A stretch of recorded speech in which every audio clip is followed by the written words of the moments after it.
Make sure to subscribe to this channel for more videos like this.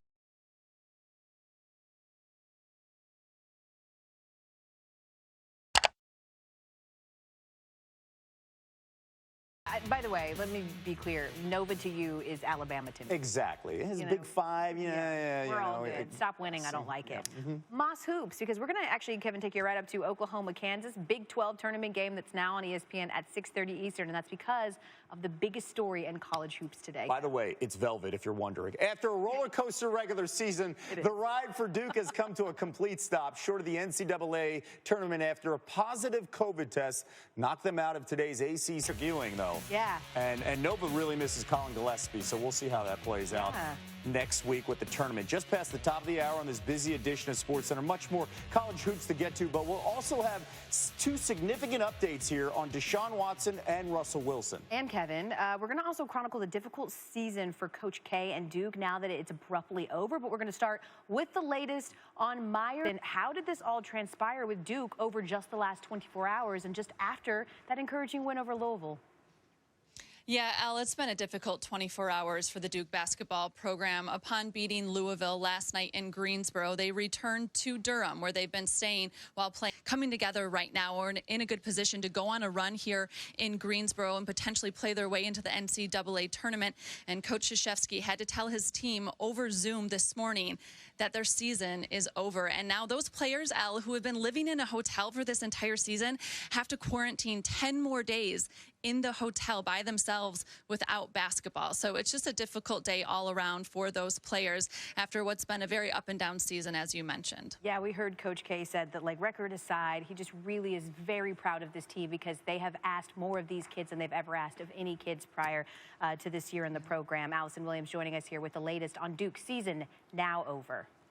Dolphins will be active. One NFL owner has predicted a seismic shift in talent this offseason, and it will officially begin next week when free agency gets underway. But that chaos could carry over to the NFL draft in late April. Hope so. Yeah, we love it. Chaos. But that's always the million-dollar question, right, for front offices. Do you go shopping or do you look to the draft? If you're smart, you'll just watch Mel and Todd because they are ripe with suggestions.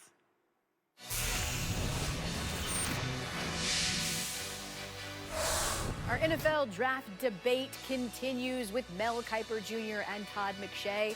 I am Elle, Duncan, and so far in this series, we have covered the quarterback positions, the skill positions. Now we're going to go overall team approach because there's a lot of intrigue around what teams should do and how much movement we should see in April. And I want to start, Mel, in Atlanta. The Falcons, they're picking fourth. They, of course, still have Matt Ryan on the roster. You have the Falcons actually trading up to 2 to take Zach Wilson. Why is that? Tough call. You think about picking fourth. You feel like you're going to be there for the next year or so and be able to get a quarterback like a Zach Wilson or a Justin Fields. They could stay at fourth if they want, but they want to move up to 2, get the quarterback that they love, not the quarterback they just like, to be the heir apparent to Matt Ryan, who will be 36 in May. This will be the year to do it. It's going to be fascinating to see. At number 2, do the Jets move out? And if they do move out, is it Atlanta? Is it Carolina moving up from number 8? I think, to me, this is one of the most interesting drafts in 20 years of doing this with you, Mel, and I know you've done 43 years of it. This is the most interesting quarterback draft that we've ever had. Mel, I want to go back to you because you're sure that the Jets are going to go ahead and they're going to trade out of number 2.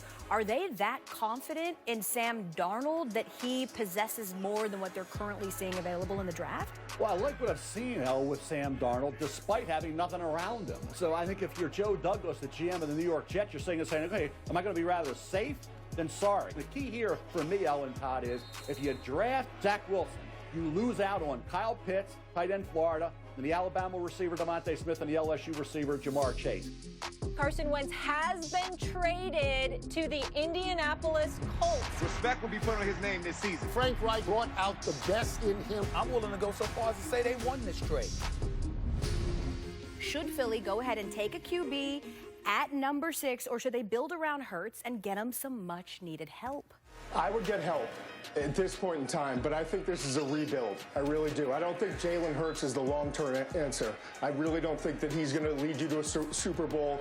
I don't think he's accurate and consistent enough as a passer. Yeah, I would have preferred to keep Carson Wentz. He would have been my quarterback, but I know it didn't work out. That situation didn't remain resolved. I don't know why you gave him away. He's now at Indianapolis Colts. You're sitting there with Jalen Hurts, and you got the 6th pick. That could get you Jamar Chase, the wide receiver LSU, or Devontae Smith, wide receiver Alabama. Deshaun Watson officially has requested a trade from the Houston Texans. Houston, you have a problem. You know, we have zero interest in trading the player. He is a Houston Texan. Which team should be the most aggressive in putting together a package, a mega package at that, for Deshaun Watson services? I'll go Carolina. I think Carolina, with Matt Rule, has that opportunity. I think the New York Jets would be able to do that, then trade Sam Darnold. You think about Miami there with Tua. I'd go that route. Denver has Drew Lock. They don't know what they're going to get. They're in a division with Patrick Mahomes and now Justin Herbert and Derek Carr. I think Carolina is probably the most needy of all of them, but I don't know that they have the capital. And then there's the Jets. They have 4 first-round picks in a 2-year span. So they're the team that has the most draft capital to make this move.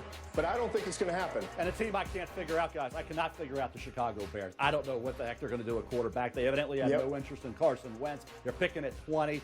I don't know. You still got Aaron Rodgers playing great football, and you're the Chicago Bears, and you got to win for Matt Nagy and Ryan Pace. I'm going to be really anxious to see what direction the Bears go. I think of all the teams outside of Carolina at 8, I think of all the teams in the first round, they're the most likely to trade up and make a big move to go up and get one of the top 3-4 quarterbacks in this class. Mel and Todd, our draft debate. As we get closer to the draft, it's going to go from a debate to a cage match. At least fingers crossed, that's what I'm hoping for. Gentlemen, thank you. In Los Angeles while he was not with an NBA team. So he said that he is meeting with the Nets staff, with their training staff, to come up with a plan to get him back in tip-top game shape. And then he says that he's going to try to be a guy that can make threes, that can space the floor for this team. But first he needs to get the A-OK from the training staff, Elle. That's not what we were looking for, the buzzword from Blake. I'm going to try and dunk the ball again. Make Blake dunk again. Celtics and Nets tip off at 7:30 Eastern. Malika Andrews, I guess they'll take a 3. They'll do a perimeter. World, though, right? I know. The 3 is